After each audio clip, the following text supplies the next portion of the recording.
welcome back to my channel. I hope you're all doing well.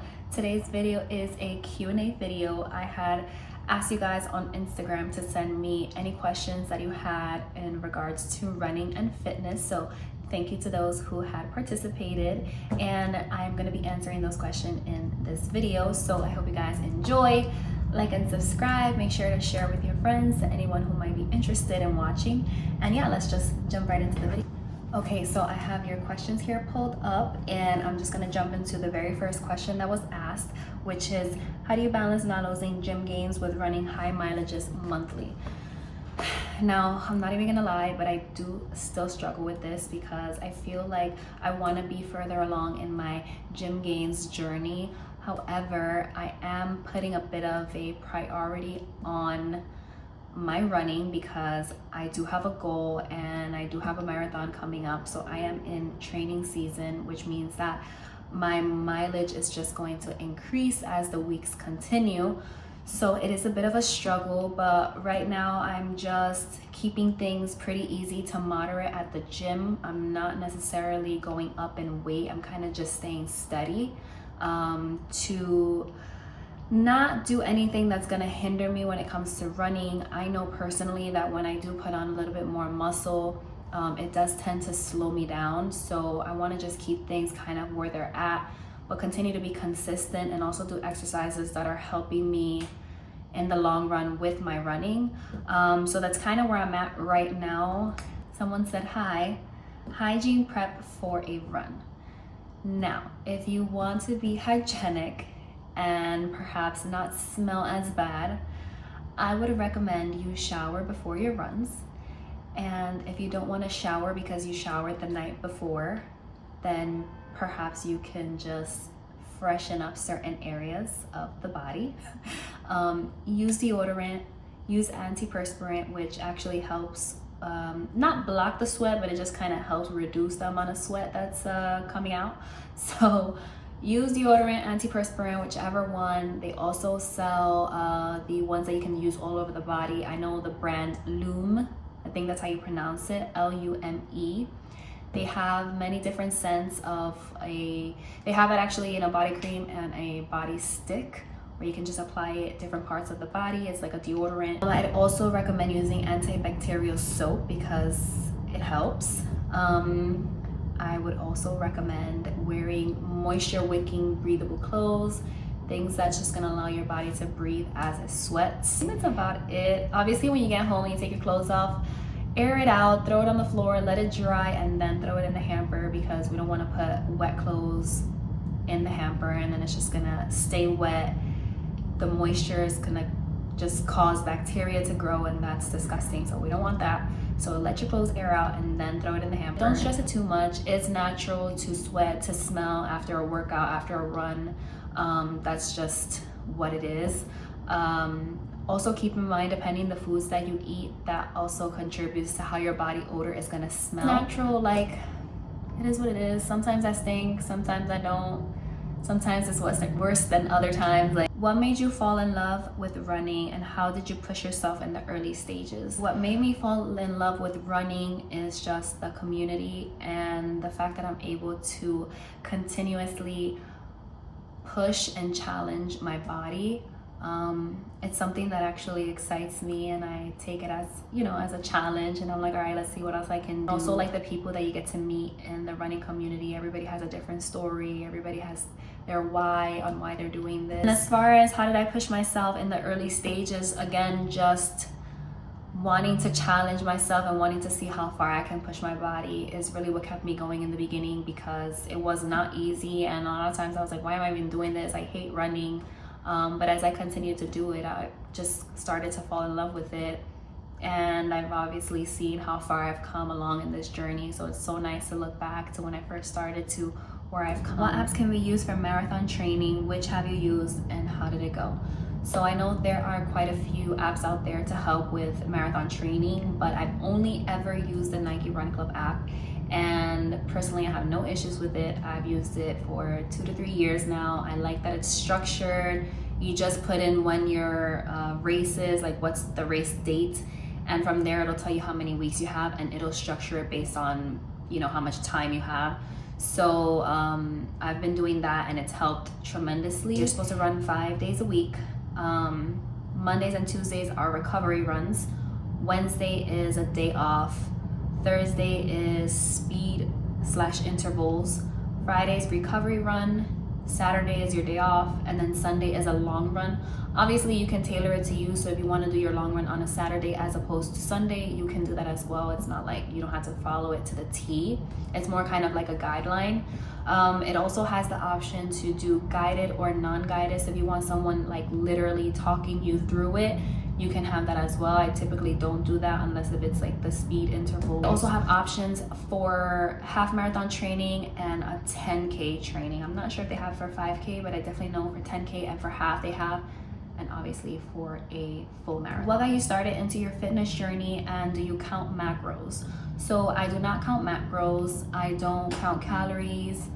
I don't weigh my food. I don't do anything like that. The only thing I would say is that I do wanna up my protein intake. And then what got me into my fitness journey, well, I've always liked fitness, kind of going back many years, but I was always really inconsistent with it. Like I'd go to the gym and then I wouldn't go for a long time. I also really hated commercial gyms and just going, it's always crowded and people take forever on the machines, or people are just like, you feel like people are watching you. So it kind of just deterred me from really being consistent. And then luckily when I moved here into this building, I'm so thankful that we have 2 gyms here. So I pretty much said, okay, you have no excuse now. Like you have to be consistent, you have to go to the gym, and there's no excuse for you to not go because it's literally in your building.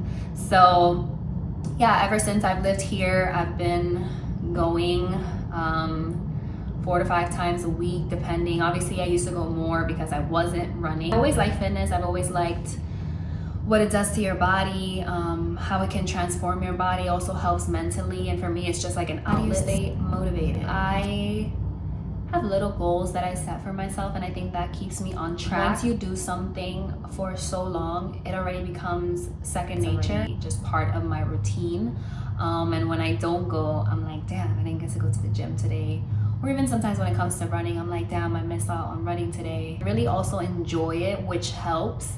I know it's a little more difficult if you don't have a love for fitness, or let's say you don't have a love for running, you might find it more as a chore. It's also important to stick to goals that are realistic, that you know you're able to achieve them, instead of kind of setting these unrealistic goals that you may not meet and then you're beating yourself about it or you're feeling bad about it, and that'll deter you from wanting to continue in that journey. I was also asked, what is my favorite activewear brand? So I don't have one. I like anything that is not gonna break my pocket and that is gonna look cute. So I do enjoy looking nice when I work out and when I go for a run, or just in anything that I do. I like to look nice. That's just the person that I've always been. I'm very girly, so I'm sorry if I don't have one specific brand that I can give a shout out to. How do you balance running and lifting? So I touched on this a little bit earlier, but basically right now I I work out 4 times a week, and then I go running 3 to 4 times a week. Like I said, I do things in the gym that's also gonna help me in running, and I make sure that a lot of my easy runs are on days where I'm doing like legs, or you know, focusing on lower body, just so I'm not feeling so tired or my body's not like hurting, and I'm able to recover a little bit quicker, as opposed to me going hard in the gym, you know, let's say doing quads or something, and then I gotta go run X amount of miles. Like I'm gonna be exhausted, my body's gonna hurt. Mobility workouts for ankles and hips. Now I have this here, and then somebody else asked me for specific stretches, so I think I'm gonna put that all in a different video, just because it's easier for me to demonstrate it as opposed to just giving you the name of the stretch or the mobility exercise, and then you're kind of looking at me like I have 3 heads because you have no idea what I'm talking about. So I'm gonna put it in a separate video. Again, what keeps you motivated to work out every day? I genuinely just love working out. If I could, I would work out every single day, but that's just not realistic, and I also need time for my body to just relax and recover. How did you choose what diet works best for you? So actually I am not on any specific diet. I know that I do have to have more protein intake, so that's something that I'm working on, but I'm not really trying to be strict with my diet, especially because the reality is fitness diet and then running diet is actually very different. So when you're putting in a lot of miles, like you need certain foods to give you that energy, and that's not the same thing when it comes to like just going to the gym and trying to like be shredded. Do you take any supplements or eat, drink anything daily that help your performance / well-being? So I do take vitamins, vitamin B complex, which includes B12. I take vitamin D3 and K2. I take beetroot pills, super greens pills, because I suck when it comes to consuming greens. I also occasionally take magnesium, probiotics, omega-3s like fish oil, and I want to say that is about it as far as vitamins go. I do have pre-workout that has creatine in it, but I have been inconsistent with it. And then I also have creatine by itself, not in like pre-workout. So moving forward, I want to just take the creatine when I'm not working out and then take the pre-workout when I do work out. This way I'm not just taking pre-workout when I'm not working out just because it has creatine. Like, does that make sense? The only other thing I could probably say is if I feel like I'm not hydrated enough, I'll take a liquid IV. And what has been your favorite method to manage marathon training and strength training? So I'm not gonna lie, when I am in marathon training, especially like in the middle of it, I am exhausted half the time. Just realistically speaking, like a girl. For me, the best way that I manage it is just listening to my body, and I'm not gonna feel bad if I have to miss like, you know, a running session or a gym session, because I have to listen to my body and know that me just kind of sitting it out is gonna be best. And I'm not gonna overwork myself. I mentioned before, a lot of the things that I'm doing in the gym is also helping me with marathon training, because it's gonna help me with, you know, my form, my strength, my mobility. I try to not get too crazy. You know, that's easier said than done, especially for me, because I wanna do so much more, but sometimes more is just not good. So I don't really know if that answered the question. I hope it did though. How do you prepare for a long run or a race? So my preparation for a long run or a race is basically making sure that that week I am staying hydrated, my nutrition is good, I'm consuming those carbs, which is going to give me that energy for me to fall back on. I'm also resting, I'm stretching, I'm getting a couple miles in, not doing anything too crazy, but just, you know, getting my body warmed up. I don't do the most, honestly. I just really make sure that I'm hydrated throughout the week and I'm getting, you know, the proper nutrition. That way I'm feeling good, you know, the day of the race.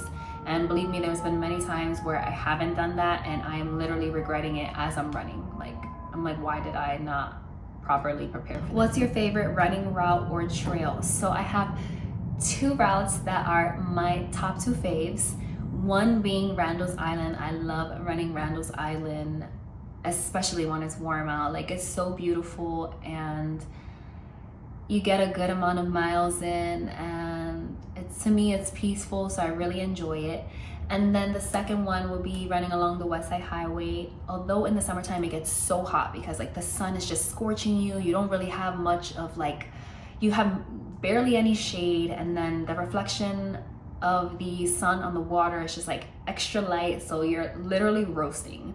Half the time in the summer my tans are literally from running, and most of the time it's from running on the west side, or even on Randall's for that matter. But those are literally my top two faves. I hate Central Park. I'm sorry, I know I've done so many races there and I am over it. Don't talk to me about Central Park. I don't want to do it. I don't want to be there. I don't want to run it. Top two, Randall's West Side Highway. Let me know what is your favorite route or trail, because maybe I will check it out if I haven't ran there. What's your typical workout routine like? So usually Mondays are quads and glutes. Tuesdays is back and biceps. Wednesday is my day off from everything. Day off from the gym, day off from running. Thursdays I do glutes and hammies, glutes and my hamstrings. And then Fridays, I do shoulders and triceps, a little bit of chest. But usually I like to finish off my workouts with core. So this is a similar question as before, but it's how do you balance fitness with other aspects of your life? So fitness is my life. Remember Chipotle is life? No, fitness is my life. I love the gym. I love running, and that is a big part of my life. To be quite honest, I really don't do much, and I know that sounds so sad, and I don't mean for it to sound sad, but I'm just more of like a homebody now. Like, yeah, I'll be at like my mom's house or my aunt's house or with family, but I'm not really hanging out outside with friends. A lot of my close friends don't live close to me, which is so sad. You know, I don't club, I don't drink, I don't do any of that. Don't really hang out, and I know that sounds so depressing, but it's not, because I just am doing other things that to me seem more important. And obviously everything has to be a balance. Fitness is my life, and I'm gonna always make time for it. Favorite distance to race. So my favorite distance, if I just want to have fun, a 5K. If I just want to have a good time, I don't really got to think about it like leading up to it or even the night before. Like I'm like, oh, I'm just gonna pull up, we're doing a 5K, we're gonna have a good time, quick and easy, done. But actually my favorite distance to race is a 10K. I think it's like the perfect amount of miles, 6.2. It's nothing too crazy, but it's just a little like extra. Which marathon has been my favorite? Sorry, but hands down New York. Like nothing compares to New York. I've done New York 3 times. I've done Chicago once, and then I just did the Berlin Marathon, but nothing compares to New York. The crowd, the energy, Brooklyn is lit, is phenomenal, like so lively. Sorry for keep going. New York, sirens all day, every day. Thanks. Back to what I was saying. New York, nothing compares to it. I'm excited to see how London is in April. I hear is also really great, and the crowd is really great. But sorry, New York, it is for me. It's my fave. And then lastly here, recommendations on sneakers. I'm gonna make a separate video for that because it's hard for me to recommend like one particular sneaker. It really depends on what you're using it for. Like, are you talking about for just race day? Are you talking as a trainer, as a gym sneaker? Like, what are we talking about? So I want to make a whole separate video. I can definitely recommend a brand, and that would be Asics. I haven't had any issues with Asics. They have a whole line of sneakers for different things, whether it's race day or a daily trainer or even something you can use in the gym. Love Asics. They do it every time. That is all for the questions. Thank you for everyone who asked me. I hope this helps some of you. If I was not clear on something, please let me know and maybe I can further expand on it. But I hope you guys enjoyed this video. Let me know what else you would like to see. Stay tuned for the stretching and the mobility video, and then also stay tuned for my sneaker recommendation because I have quite a few and I think you will really enjoy that video. So I will see you guys next time, and I hope you all have a great rest of your day. Bye.